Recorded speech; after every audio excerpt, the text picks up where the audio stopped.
자, 파트 3, 챕터 2, 효과적인 프롬프트 작성 원칙 교육 들어가도록 하겠습니다. 자, 여러분 다 충분히 쉬고 오셨죠? 이제 또 열심히 한번 달려봐야 됩니다. 자, 앞서서 우리가 이제 배웠던 것들은 프롬프트의 가장 기본적인 재료들을 배웠었고, 이번 챕터에서는요, 명확하고 구체적인 프롬프트를 지시할 때 어떤 식으로 이제 작업을 해야 되는지를 첫 번째로 배우고, 그 다음에 기본적인 설계가 있어요. 그러니까 앞에서 우리가 봤던 건 정말 조각조각 난 애들이고, 이제 그 조각을 몇 개 조립하면 나오는 기초 설계가 있거든요. 그 기초 설계를 섹션 2에서 함께 다뤄볼 겁니다. 첫 번째 섹션 1, 명확성과 구체성 및 단계별 지시라는 부분이 있는데, 우린 이 중에서 명확성과 구체성 부분을 살펴볼 겁니다. 여러분 교재에서는 166페이지를 펼쳐주시면 되고요. 자, 명확성과 구체성, 언뜻 보면은 두 개가 동일해 보이지만 사실 뜻이 다릅니다. 자, 명확성은 기본적으로 모호함을 제거하는 겁니다. AI가 지 멋대로 다르게 판단하는 걸 없애는 게 이 명확성이에요. 많은 분들이 제일 잘못하는 모호함이 어떤 거냐면요, 더 잘 써줘. 네, 이런 거 있죠. 굉장히 모호하지 않습니까? 더 잘 써줘라는 말은 굉장히 모호해요. 이렇게 쓰시는 분들 혹시 계실 수 있는데, 앞으로는 그렇게 쓰시면 안 됩니다. 네. 그래서 그러한 모호함을 제거를 해야 되고요. 그리고 원하는 작업을 제대로 명시적으로 표현을 해야 됩니다. 잘 써줘라는 말보다는요, 구체적으로 이제 초등학생 몇 학년에 걸맞게, 또는 선생님이나 교원 자격을 준비한 사람에 걸맞게, 뭐 이런 식으로 해가지고 잘 써줘가 어떤 기준의 잘 써줘인지를 명확히 묘사하는 게 이 명확성의 핵심입니다. 그리고 이제 3번이 좀 중요한데, 우리가 프롬프트를 입력하다가 보면은 개념 용어들을 함께 작성하는 경우가 있거든요.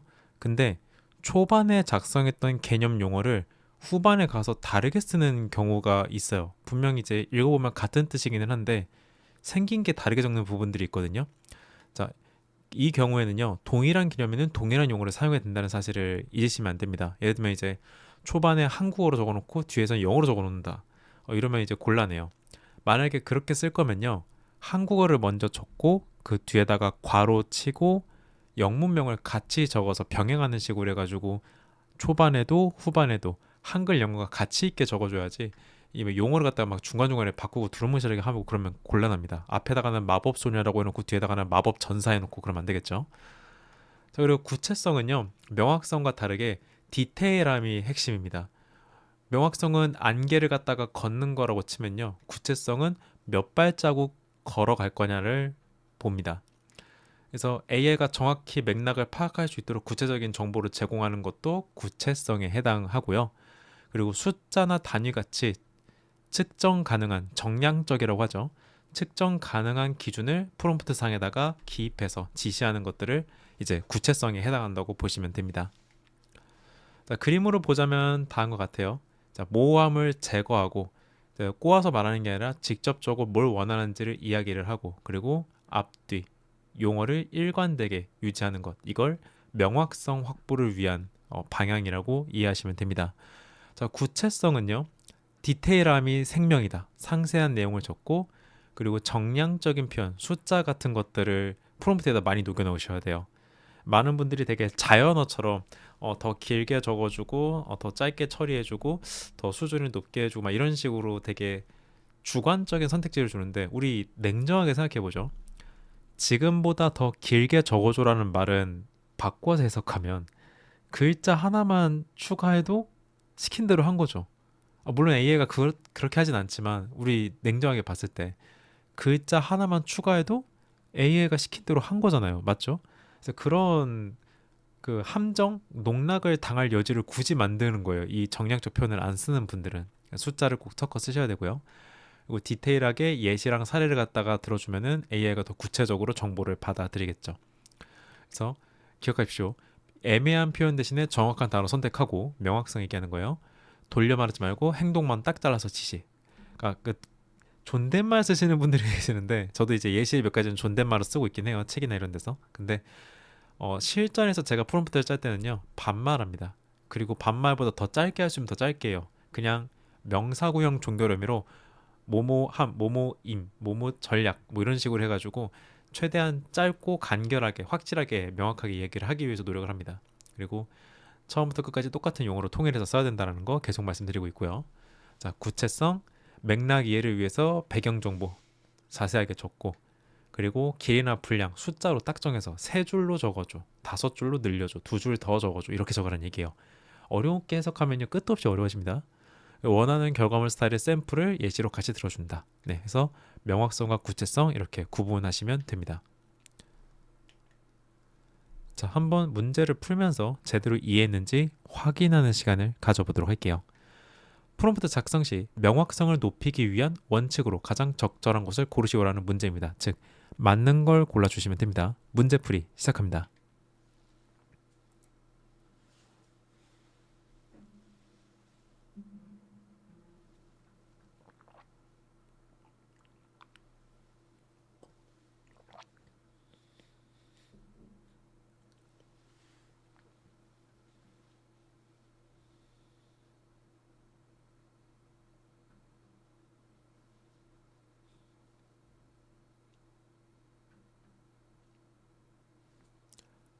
자, 다 풀어보셨죠? 같이 한번 가보도록 하겠습니다. 자, 일단 틀린 거는 빼먹고 맞는 걸 고르는 게 이번 문제의 핵심이죠. 자, 1번 사용자의 의도를 AI가 추론할 수 있도록 여러 유사 표현을 번갈아 사용하여 맥락을 풍부하게 제공한다. 자, 모르는 사람이 보면은 굉장히 정답같이 생기긴 했는데, 앞에서 말했듯이 명확성은 유사 표현을 쓰는 게 아니라 동일한 단어를 갖다가 끝까지 일관성 있게 쓰는 게 핵심입니다. AI가 추론하는 게 목표가 아니에요. 명확성은 AI가 확실하게 받아먹을 수 있도록 하는 게 핵심이에요. 자, 그래서 1번 답 아니고요. 2번 직접적인 지시가 딱딱하게 느껴질 수 있으므로 완곡한 표현과 비유를 활용하여 부드럽게 요청한다. 자, AI 그런 거 신경 안 씁니다. 이게 그런 적이 있어요. 한 3년 전에 챗GPT에 관련된 여러 기사들이 그때 막 쏟아졌거든요. 다들 이제 이것저것 써보고. 근데 그때 있던 기사 중에 하나가 AI한테 예의 바르게 말하면 성능이 좋아진다, 뭐 이런 기사가 있었어요. 그 당시 GPT 3.5 모델이 그게 실제였는지는 모르겠는데, 적어도 지금은 그렇지 않습니다. 네, 지금은 오히려 완곡한 표현과 비유를 사용해가지고 너무 길어지면요, 여러분의 그 채팅 쿼리만 더 빨리 소진됩니다. 그래서 그냥 직접적인 지시하는 게 맞습니다. 명확성은 직접적 지시예요. 자, 2번도 답이 아니군요. 3번 보죠. 동일한 개념을 지칭할 때는 처음 사용한 용어를 문서 전체에서 일관되게 유지한다. 답 나왔네요. 3번. 3번이 정답입니다. 4번 한번 볼까요? 전문적인 프롬프트를 작성하기 위해 동의어와 전문 용어를 적절히 혼합하여 표현의 다양성을 확보한다. 자, 이것도 말 그대로 혼합하라는 말을 쓰죠. 명확성은 복잡한 게 핵심이 아니에요. 안개를 걷어내듯이 명확한 게 핵심인 겁니다. 그래서 이 문제의 답은 3번. 동일한 개념을 지칭할 때는 처음 사용한 용어를 문서 전체에서 일관되게 유지한다가 답이 됩니다.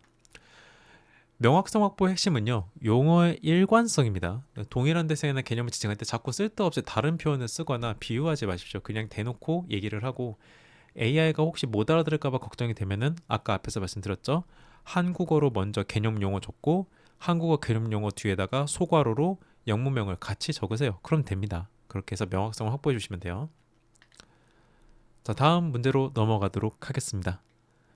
원하는 분량이나 형식을 얻기 위해 프롬프트의 제약 조건을 설정할 때 구체성을 확보하는 전략으로 가장 올바른 것을 고르시오. 자, 제약 조건이라고 하면은 우리가 앞에 챕터에서 배웠던 그 제약 조건을 말하는 건데, 그냥 제약 조건이 아니라 구체성이 결합된 제약 조건이네요. 그쵸?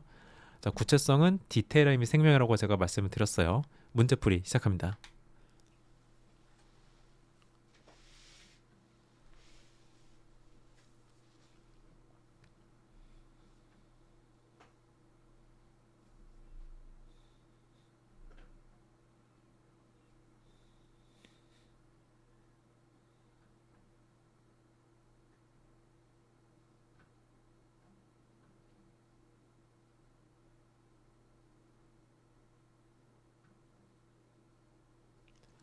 자, 다 풀어보셨죠? 한번 보도록 하겠습니다. 자, 1번 적당한 길이로 짧게 같은 모호한 표현 대신 500자 내외 3개의 문단 5가지 항목처럼 수치화된 명확한 기준을 제시한다. 시작부터 정답이 나온 것 같죠? 일단 1번 킵해둡니다. 2번 AI 모델은 토큰 단위로 연산하므로 사용자가 제시하는 글자수 제약을 완벽히 지킬 수 없어 숫자로 된 제약 조건은 아예 쓰지 않는 것이 좋다. 아니죠. 예. 사용자가 제시하는 글자수 제약을 완벽히 지킬 수 없는 건 팩트예요. 해보신 분들은 알겠지만 얘한테 150자 적어달라고 하잖아요. 절대 150자를 지키지 못합니다. 심지어 막 120자 적을 때도 있고 그래요. 그런데 그렇다고 해서 숫자로 된 제약 조건을 아예 안 쓴다? 이건 말이 안 됩니다. 왜냐하면 그 숫자로 된 제약 조건을 걸었으니까 그나마 150자 근처엔 120자라도 나온 거예요. 만약에 그렇게 안 적으면 폭주합니다. 또는 아예 날로 먹는 느낌으로 한 문장만 나올 수도 있는 거예요. 2번은 잘못된 서술이고요. 3번 결과물의 풍부함을 위해 항상 해당 AI 모델이 출력할 수 있는 최대 토큰 한계치까지 내용을 꽉 채워달라고 요청해야 된다. 두 가지 문제가 있어요. 첫 번째, 꽉 채워달라고 요청해봤자 그거 못 알아먹을 때가 더 많습니다. 그리고 두 번째로 아니 뭐 굳이 최대 토큰 한계치까지 써달라고 할 필요는 없죠. 풍부함을 제가 항상 출력할 수 있는 최대 토큰 한계치까지 내용을 적어달라? 그러면은 불필요한 내용이 더 많이 적어지겠죠. 구체적이지 못하고 두루뭉실 가능성이 더 큽니다. 그래서 3번도 답이라고 보기 어렵습니다.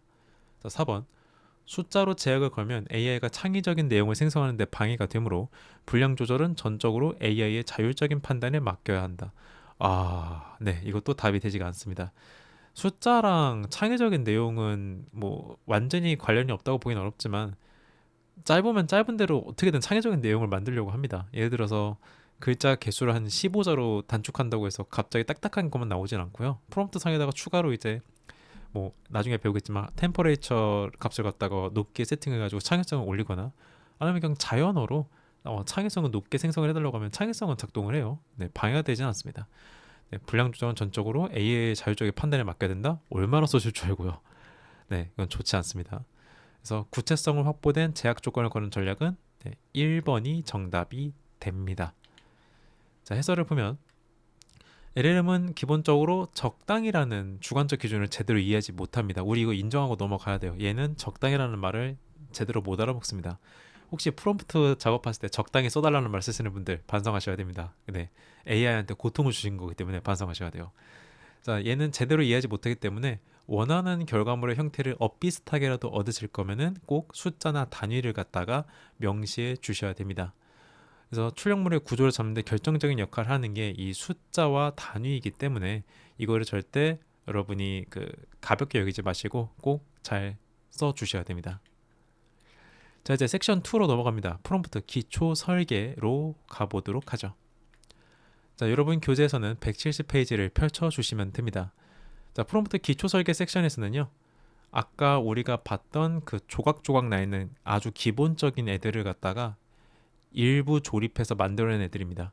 엔샷 프롬프팅, 시멘틱 필터 패턴 프롬프팅, 피드백 루프 프롬프팅, 역할 부여 이런 것들이 존재를 합니다. 여기서는 저기 잘려 있어가지고 내용이 안 나오겠지만은 각각의 프롬프팅 기법마다 예시가 다 밑에 붙어 있을 거예요. 프롬프팅 이름을 갖다가 공부하실 때 이렇게 정의로만 외우지 마시고요. 그렇게 해봤자 시험 볼 때 도움이 안 될 수가 있습니다. 왜냐면 시험상에서는 실제 프롬프팅 예시를 보여주고 이름 맞추려고 할 경우가 많아요. 그래서 예시상에서 시멘틱 필터 패턴 프롬프팅은 뭐 어떤 식으로 프롬프트가 짜여 있는지를 갖다가 같이 보시는 게 중요합니다. 자, 그리고 이제 역할 부여 부분도 전문가의 역할을 부여하는 경우도 있고 아니면 청자를 갖다가 지정하는 경우도 있고 아니면 특정 관점을 설정하는 경우들도 존재합니다. 얘들도 마찬가지로 여러분 예시 안에 있을 테니까 예시 보시면서 수업 들으시면 될 것 같습니다. 자, 먼저 엔샷 프롬프팅부터 함께 살펴보도록 하죠. 엔샷 프롬프팅 안에는요, 제로샷, 원샷, 퓨샷 이게 다 들어갑니다. 그래서 n이 우리 그거 있잖아요. 그 수학 싫어하시는 분들한테는 트라우마가 올 수 있는 건데 n의 값을 구하라 막 이런 것들 있죠. 왜냐, 어떤 숫자는 다 될 수 있다는 뜻이잖아요, n은. 그러니까 제로샷이면 이제 제로샷 프롬프팅이 되는 거고 원샷 예시를 하나만 쓰면 원샷이 되는 거고 예시가 여러 가지면 퓨샷이 되는 거다. 이런 식인 거죠. 그래서 이거 어렵게 생각할 필요 없고요. 예시를 하나도 들지 않았다라는 말이 나오면 일단 제로샷 먼저 생각해야 됩니다. 그 뒤에 나올 게 뭔지는 나중에 차치할 문제고 제로샷 먼저 생각하셔야 되고요.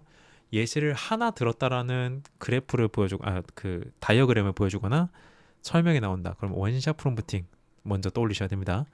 예시를 2가지 이상 세팅을 했다, 설정을 했다라는 말이 나오면 퓨샷, 몇 가지라는 뜻이죠. 퓨가 몇 가지 퓨샷 프롬프팅을 갖다가 떠올려 주시면 됩니다. 그래서 제로샷 프롬프팅, 예시 없이 질문만 던져서 AI의 기본 실력을 확인하는 것. 네. 그래서 복잡한 결과물, 예를 들어서 수학 문제 이런 게 아니라면요, 웬만한 것들은 다 제로샷으로 해결을 볼 수가 있습니다. 저도 제로샷을 제일 즐겼어요. 그리고 원샷 프롬프팅은 어떤 경우냐, 제로샷 제가 즐겨 쓴다고 했잖아요. 제로샷을 썼는데 헛소리 할 때 네, 이상한 소리 할 때가 있어요. 그러면 그냥 울며 겨자 먹기로 제가 예시를 하나 밑에다가 적어줍니다. 그렇게 해서 얘가 방향을 잡게 하는 거죠. 그리고 퓨샷, 애당초 좀 정밀한 결과물 생성이 필요한 상황일 때 쓰는 방식입니다.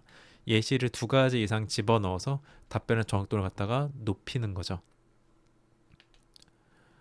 자, 그리고 이제 방금 전까지는 엔샷 프롬프팅에 대해서 배웠었고, 이번에는 시멘틱 필터 패턴 프롬프팅입니다.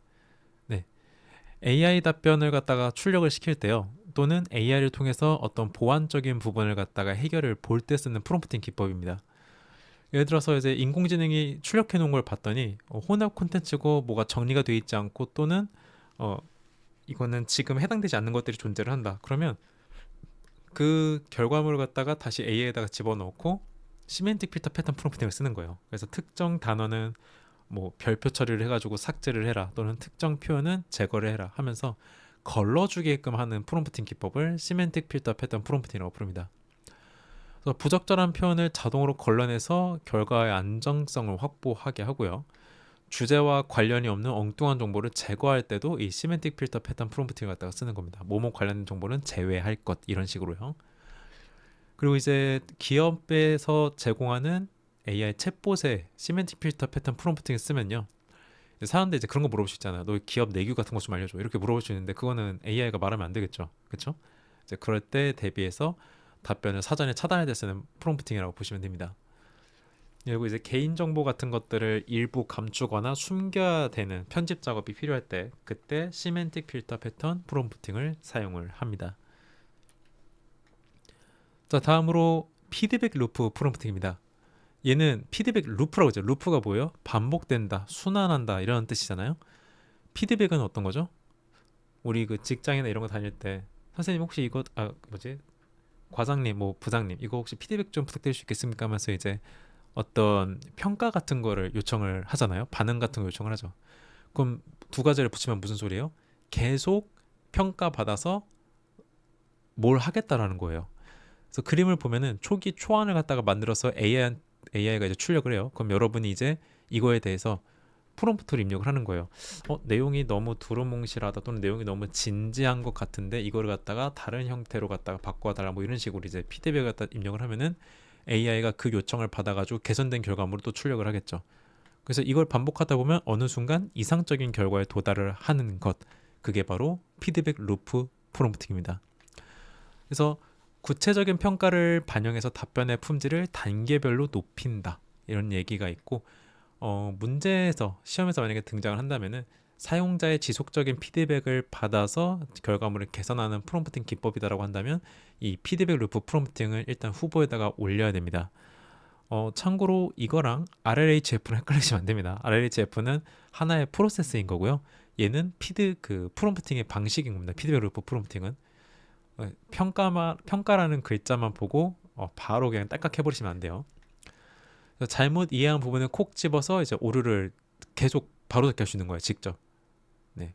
그리고 이러한 루프가 길어지면 길어질수록 필연적으로 그 채팅방 하나 안에서 AI와 사용자와 대화 기록이 계속해서 누적이 되겠죠. 그럼 어떻게 돼요? 누적된 만큼 AI가 더 개선된 답변을 계속해서 주는 거예요. 언제까지? 전체 맥락 분량을 소진할 때까지. 네. 그걸 까먹을 때까지는 계속해서 결과물이 좋아질 수밖에 없는 구조다, 이렇게 알고 있으면 됩니다. 다음, 역할 부여 프롬프팅입니다. AI한테 정체성을 입히거나 또는 특정 정체성을 갖다가 제시를 해서 그에 걸맞는 결과물을 출력할 수 있게끔 여러분이 유도하는 겁니다. 자, 역할 부여에는 크게 세 가지가 적혀 있을 거예요. 전문가를 갖다가 AI한테 시키는 전문가 역할 부여가 있고, 애한테 딱히 역할은 다른 걸 주지 않고 오히려 이 결과물을 누구의 관점에서 읽게 할 건지를 갖다가 제시하는 청자 지정 방식이 있습니다. 그리고 관점 설정이라고 해서 생성된 결과물을 어떤 관점이나 어떤 시점에서 생성하게 할 건지를 지정하는 게 있죠. 이 세 가지 중에서 가장 빈번하게 관측이 됐던 녀석은 청자 지정입니다. 그래서 청자 지정 기법이 사용된 보기를 보여주고 수험생한테서 어떤 프롬프팅을 갖다 사용한 건지를 물어보는 형태로 문제가 이제 등장을 하는 거죠. 그래서 전문가 역할을 갖다가 부여한 프롬프팅에서는요, 기본적으로 당신은 뭐뭐입니다, 뭐 이런 식으로 표현이 돼요. 당신은 전문, 뭐 10년 경력에 뭐 이런 표현을 쓴다. 그러면 역할 부여 프롬프팅에 전문가 역할 부여를 사용하고 있구나, 이렇게 이해하시면 되는 겁니다. 청자 지정은요, 초등학생에게 설명하듯 중학생 수준에 맞게끔 어르신도 이해할 수 있게끔 이런 표현들을 씁니다. 그러니까 AI한테 뭐가 되라고 말하는 게 아니라 이 결과물을 누구한테 설명하는 건지 또는 누구를 위한 건지를 이야기하는 식으로 시작이 됩니다. 관점 설정은요, 비판적 관점, 긍정적 관점, 뭐 사회학적 관점 해가지고 어떤 인격을 부여한다기보다는 시야에다가 필터를 씌우는 거죠. AI가 이 결과물을 생성할 때 어떤 전문가라는 인격의 관점이 아니라 그냥 그 분야 전체의 관점을 갖다가 제시하는 겁니다. 그게 관점 설정 방식이죠. 자, 여기까지가 이제 섹션 2에 대한 공부였고요. 제대로 이해했는지 확인해 보기 위해서 문제풀이 한번 시작해 보도록 하겠습니다. 다음은 AI 프롬프트 엔지니어링 실무자들이 나눈 대화이다. A에 들어갈 용어로 가장 적절한 것을 고르시오. 자, 적절한 거 고르시는 겁니다. 문제풀이 시작.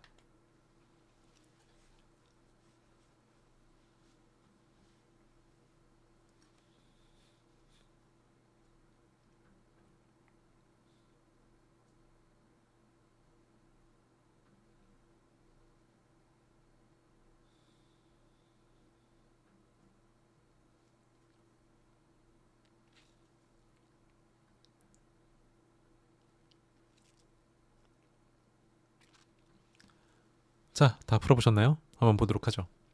자, 김 팀장님의 말씀이 먼저 있겠습니다. 고객 상담 챗봇에서 욕설이나 비속어가 포함된 답변이 나오는 문제가 발생했습니다. 어이쿠, 이러면 안 되죠. 자, 박 과장님이 말씀하시네요. A 프롬프팅을 적용하면 해결 가능합니다. 출력 전에 부적절한 표현을 자동으로 걸러낼 수 있거든요. 그러니까 뭔가를 자동으로 걸러내는 프롬프팅 기법인 거겠네요. 자, 김 팀장님이 말씀하십니다. 그렇군요. 그럼 개인정보 유출 위험도 함께 막을 수 있을까요? 그러면 박 과장님이 네, A는 예민한 개인정보 보호에도 사용할 수 있어서 주민번호나 계좌번호 같은 데이터가 노출되는 것도 차단할 수 있습니다. 자, 나오면 안 되는 거를 걸러내게끔 하는 프롬프팅 기법, 우리가 아까 전에 배웠던 거 딱 하나 있었죠. 바로 4번 시멘틱 필터 패턴이 이 문제의 답이 될 것 같습니다. 자, 대화에서 보면요, 부적절한 표현을 제거하는 게 일단 1순위 목표였고, 그 다음에 개인정보 보호라는 키워드도 함께 등장을 했습니다. 시멘틱 필터 패턴 프롬프팅은 프롬프트 엔지니어나 또는 이 AI 서비스를 제공하는 어떤 기업이나 단체가 사용자한테 노출되지 않았으면 하는 것, 또는 나한테 노출되지 않았으면 하는 거를 걸러낼 때 쓰는 프롬프팅 기법입니다. 그렇기 때문에 이 프롬프팅 이름은 시멘틱 필터 패턴 프롬프팅으로 알아두시면 될 것 같네요. 자, 다음 문제도 한번 풀어보도록 하죠. 다음은 엔샵 프롬프팅 기법들의 특징과 활용 사례를 비교 설명한 것이다. 설명 중 적절하지 않은 내용이 포함된 것을 고르시오. 틀린 거 고르는 겁니다. 문제풀이 시작.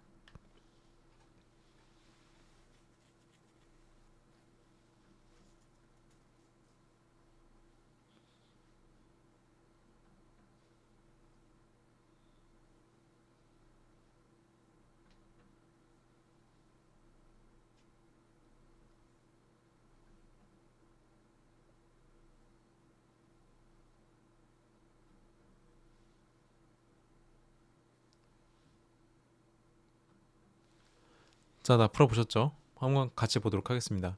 자, 일단 기본적으로 N샷이면은 예시에 대한 내용들이 나와야 될 겁니다. 그리고 제로샷, 원샷, 퓨샷 이 녀석들이 나올 걸로 추정이 되고 있어요. 무엇보다 틀린 거 찾는 문제입니다.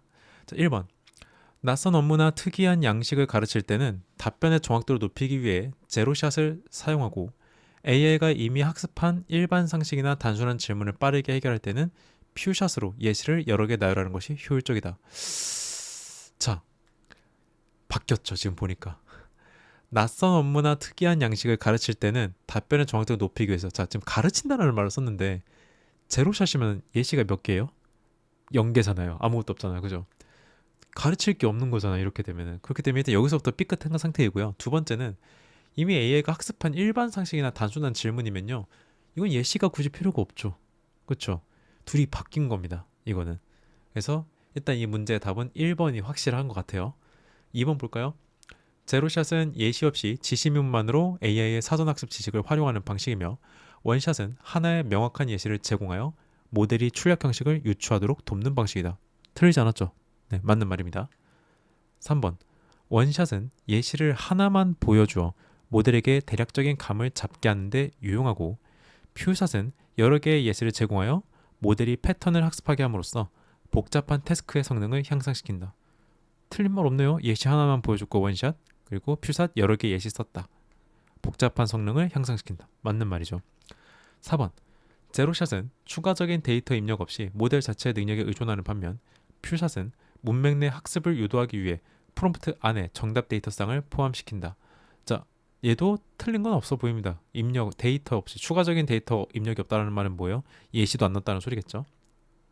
그래서 이 문제의 답은 1번이 되게 됩니다. 자, 해설을 보면요, 엔샷 프롬프팅의 핵심은 예시의 유무와 개수라고 말씀을 드렸습니다. 왜냐? 엔샷 프롬프팅 자체가 안에 제로, 원, 퓨 다 들어가 있는 거라고 했죠. 제로샷은 예시 없이 일반 상식이나 모델의 기본 능력을 확인할 때 쓰는 거고, 퓨샷은 예시를 여러 개 제공해서 낯선 업무나 복잡한 형식 학습시킬 때 사용을 한다. 이렇게 알고 있으면 됩니다. 되셨죠?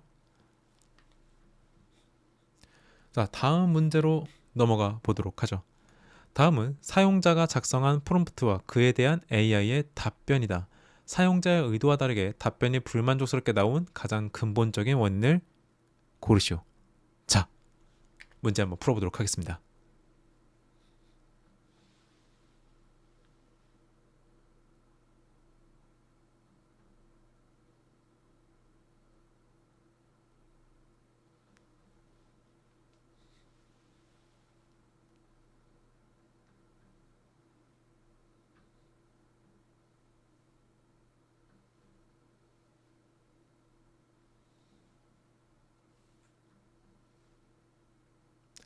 자, 한번 볼까요? 일단 불만족스럽게 나온 가장 근본적인 원인을 고르세요. 불만족스럽다? 보기 한번 볼까요? 사용자 프롬프트. 지구온난화가 점점 심각해지고 있어. 탄소 배출을 줄여야 하는 이유에 대해서 아주 설득력 있고 논리적으로 글을 써줘. 너는 최고의 환경 전문가야. 일단 역할 부여를 진행을 했네요. 전문가로. 하니까 AI 답변이 IPCC 6차 보고서에 따르면 인위적 온실가스 배출은 지구 시스템의 티핑 포인트를 자극할 위험이 큽니다. 복사 강제력의 증가는 해양 산성화와 생물 다양성 감소를 초래하며 이는 안보 위기로 지켜야 됩니다. 라고 했더니 사용자 반응. 아니, 내용이 너무 어려워. 우리 동네 할머니들도 이해하고 고개를 끄덕일 수 있게 써달란 말이야. 자, 지금 불만은 나왔어요. 너무 어렵다죠. 그쵸? 자, 보죠. 1번. 역할 설정에서 최고의 환경 전문가라고 지정했기 때문에 AI가 권위적인 태도를 취하느라 감정적인 호소가 부족했기 때문이다. 아니죠. 사용자의 반응은 너 너무 냉정한 것 같아. 이런 말 안 적었잖아요. 그러니까 이건 사용자의 불만과 일치하지 않는 선택지입니다. 1번은 답이 아닐 것 같고요. 자, 2번. 설득력 있고 논리적으로라는 지시어가 모호하여 AI가 학술적 논리와 대중적 설득 사이에서 혼란을 겪었기 때문이다. 학술적 논리와 대중적 설득 사이에서 혼란을 겪었다? 아니요. 뭔 소리인지 모르겠어라는 말도 안 되고, 야, 논리가 안 맞잖아라는 말도 안 적었어요. 여전히 어렵다고만 했죠. 그래서 2번도 답이 되기 어렵습니다. 3번. 설명의 주체, 그러니까 화자만 설정했을 뿐 설명을 듣는 대상, 청자를 구체적으로 지정하지 않아서 AI가 기본값인 일반적인 학술 텍스트 수준으로 출력했기 때문이다. 그쵸? 설명의 주체, 화자, 최고의 환경 전문가를 설정을 했는데 설명을 듣는 대상, 누가 듣는지는 설정이 안 되어 있어요. 그러다 보니까 전문가의 기본값으로 학술 텍스트 수준으로 만들어낸 거죠. 그래서 어렵다고 한 거잖아요. 답은 3번이 돼야 됩니다. 4번 볼까요? 주제 자체가 전문적인 내용이므로 프롬프트 추정보다는 내용을 쉽게 풀었을 수 있는 별도의 다른 AI 모델을 사용했어야 한다. 주제 자체가 전문적인 내용이라고 하기에는 일단 지구온난화는 초등학생도 알고 있는 내용이고요. 그리고 별도의 다른 AI 모델을 쓰는 것보다는 프롬프트를 그냥 수정해가지고 여기서 해결 보는 게 더 합리적이죠. 그쵸? 내용을 쉽게 풀어줄 수 있는 별도의 다른 AI 모델을 사용했어야 된다? 이거는 네, 너무 두루뭉실한 편입니다. 그래서 정답은 3번이 되겠죠. 해설을 보면 프롬프트에서 최고의 환경 전문가는 지정했으나 그 전문가가 누구에게 말하는지는 빠져 있어요. 그죠? 청자가 지정되지 않으면 AI는 보편적 학습 데이터의 분포에 따라서 앞에서 전문가로 얘기했잖아요. 그러니까 전문가스럽게 쓸 수밖에 없는 거죠. 따라서 이 문제의 불만은 내용의 오류가 아니라 난이도에 있고 난이도를 설정하려면 청자 지정을 제대로 했어야 됐습니다. 자, 그러면 이제 파트 3 챕터 2에 새롭게 추가된 섹션 프롬프트를 만드는 프롬프트에 대해서 배워보도록 하겠습니다. 갑자기 이제 표지가 등장을 하는 바람에 당황하실 수도 있는데 이게 개정 작업을 통해서 추가된 섹션에 대해서 내용을 다루는 거기 때문에 이전과는 슬라이드 형태가 다소 다를 수도 있습니다. 당황하지 않고 수업 들으시면 돼요. 이번 섹션의 이름 자체가 프롬프트를 만드는 프롬프트잖아요. 그래서 여러분이 여기서 배울 프롬프트 이름이 메타 프롬프트라는 사실을 알고 들어가야 됩니다. 자, 메타 프롬프트는요, 프롬프트를 갖다가 만드는 것 또는 개선하는 것 또는 뭐 최적화하는 이 작업들을 갖다가 AI한테 시키는 겁니다. 그러니까 일반적인 프롬프트 엔지니어링은 내가 다 하잖아요. 그쵸? 근데 이제 그것도 귀찮은 사람들이 만든 하나의 방식입니다. AI한테 그냥 야 무엇 무엇을 사용하는 프롬프트 만들어줘, 이렇게 이제 입력을 하는 게 메타 프롬프트의 가장 대중적인 패턴입니다. 모든 메타 프롬프트들은 특정 형태를 갖다가 거의 공동으로 가지고 있고요. 그리고 메타 프롬프트 내에서도 그냥 만들어줘 라고만 던지는 프롬프트 생성 메타 프롬프트가 있거나 AI랑 대화를 해가면서 내가 원하는 프롬프트를 구축해가는 대화형 프롬프트 엔지니어링 CP 메타 프롬프트가 존재를 합니다. 그래서 일반 프롬프트가 어떤 질문에 답에 포커스를 두고 있다면요, 메타 프롬프트는 프롬프트를 만들거나 개량하는 거에 포인트가 잡혀 있습니다. 그래서 이 두 가지 차이점은 아주 명확하게 여러분이 구분할 수가 있고요. 메타 프롬프트의 세 가지 특징은 다음과 같습니다. 이게 구조지향적이라는 특징부터 먼저 보도록 할게요. 앞 뒤에서 나온 슬라이드에서는 메타 프롬프트를 가지고 그냥 어떤 프롬프트를 만들어 줘 이렇게만 예시를 들기는 하겠지만, 실제로 AI한테 메타 프롬프트를 이용해 가지고 프롬프트를 하나 만들어 달라고 할 때는요, 기본적으로 얘한테 어떤 구조를 갖다가 제공을 해줘야 됩니다. 그리고 이 구조를 제공하면서 같이 해줘야 되는 게 뭐냐면은 바로 어떻게죠. 어떻게. 여기서 이 어떻게를 조금 어렵게 이해하시는 분들이 있는데, 이게 뭐냐면요, AI한테 말하는 거예요. 지금 완성된 프롬프트를 예시로 보여주는 게 아니라 프롬프트를 만드는 순서를 갖다가 순서대로 이제 지키라는 거죠. 그래서 내가 원하는 거, 이걸 시킨 프롬프트 엔지니어가 원하는 걸 뭔지 파악을 먼저 하고, 그 다음에 AI가 프롬프트 초안을 갖다 생성하게 하는 거예요. 그리고 나서 생성하고 생성이 종료가 되는 게 아니라 프롬프트 초안 생성 다음 문단에다가는 이제 이 프롬프트에서 뭘 더 개선하면 좋은지까지도 시키는 거죠. 그게 이제 메타 프롬프트의 가장 정석적인 방식이라고 보시면 돼요. 그래서 이 더 나아질 점을 제안한 걸 토대로 사용자가 이거는 버리니까 이건 패스하고 이거는 진짜 더 나아졌을까 더 판단이 되면요, 이제 3단계에서 이런 걸 말을 하는 거죠. 어떤 주제가 들어오든 다음 틀에 맞춰서 프롬프트를 만들어라. 네, 그러니까 어떤 주제가 들어오든지 간에 이런 형태를 갖추고 프롬프트를 갖다 생성을 하라는 소리죠. 그래서 이 세 가지가 메타 프롬프팅의 주요 특징이라고 보시면 됩니다. 그래서 사용자는 사실 우리가 자격증 시험을 준비하는 입장에서 봤을 때 이 메타 프롬프트의 세 가지 특징보다는 이제 메타 프롬프트 종류에 대해서 조금 더 초점을 잡는 게 좋을 것 같습니다. 일단 메타 프롬프트 자체를 볼게요. 여행 일정을 짜주는 프롬프트를 만들어줘. 단 특정 여행지 예시는 넣지 말고 어떤 여행지를 입력해도 역할, 여행 조건, 일정표 형식 세 부분을 갖추도록 만들어줘. 이게 이제 메타 프롬프트의 하나의 특징입니다. 아까 앞에서 이야기드렸던 특성을 갖다가 반영된 아주 단순하지만 갖출 건 어느 정도 갖춰져 있는 그런 프롬프트라고 보시면 돼요. 자, 그러면 메타 프롬프트로 만든 프롬프트가 이렇게 생성이 되죠. 당신은 여행 플래닝 보조자입니다. 사용자의 목적지, 기간, 스타일, 예산, 인원, 교통, 숙박 특이 사항을 반영해 최적의 여행 일정을 제안하세요. 결과는 1차 시간, 장소, 활동, 표 형식으로 작성합니다. 그쵸? 그러면 이 프롬프트 템플릿이 만들어진 거예요. 네, 프롬프트 템플릿이 만들어진 거고 사용자는 이제 필요할 때마다 이 프롬프트 템플릿을 이용해서 여행 계획을 짤 수 있게 된 거죠. 자, 메타 프롬프트는 두 가지 종류가 있습니다. 프롬프트 생성 메타 프롬프트가 있고 대화형 프롬프트 엔지니어링 CPE 방식의 메타 프롬프트가 있습니다. 많은 사람들이 대부분 사용하는 메타 프롬프트는요, 프롬프트 생성 메타 프롬프트입니다. 그냥 원하는 조건 입력하고 나서 아까 이야기했던 그 특성만 조금 반영을 해주면은 프롬프트를 즉시 만들어주기 때문에 되게 빨리 프롬프트 결과물을 갖다가 받아낼 수가 있죠. 그래서 이게 생성형 AI를 처음 사용하시는 분들 입장에서는 뭐가 좋냐면요, 백지 공포증이라는 게 있습니다. 여러분이 AI를 안 쓰더라도 이 백지 공포증을 겪어본 적이 있어요. 갑자기 여러분한테 그런 거 물어보는 사람도 있죠. 너 꿈이 뭐니? 너 네가 좋아하는 게 뭐니? 네 인생에서 가장 감명 깊었던 게 뭐니? 그런 걸 한번 써보련? 하면서 그 특히 자기계발형 강의 같은 거 가면은 갑자기 뭐 A4 용지 하나 주고 나서 뭐 글이라고 하고 쓰라고 하잖아요. 그럼 그때 이제 한 5분에서 10분 정도 갑자기 머리가 하얘지는 순간 있죠. 그게 바로 백지 공포증입니다.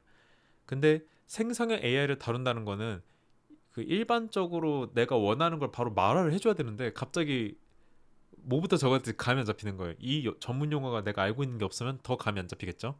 자, 그렇기 때문에 그렇게 답이 안 나오는 상황일 때는 이 프롬프트 생성 메타 프롬프트가 아주 이상적인 사용 방식이라고 보시면 됩니다.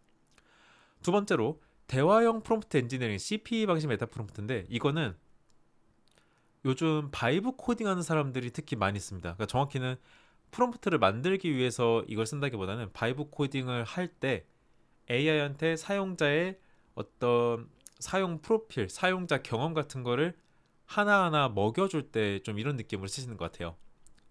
그래서 프롬프트 생성 메타 프롬프트 같은 경우에는 이렇게 적는 거죠. 너는 프롬프트 설계자다.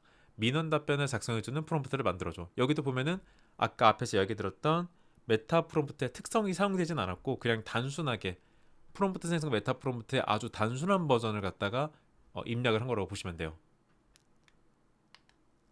그리고 대화형 프롬프트 엔지니어링 메타 프롬프트는 이런 식입니다.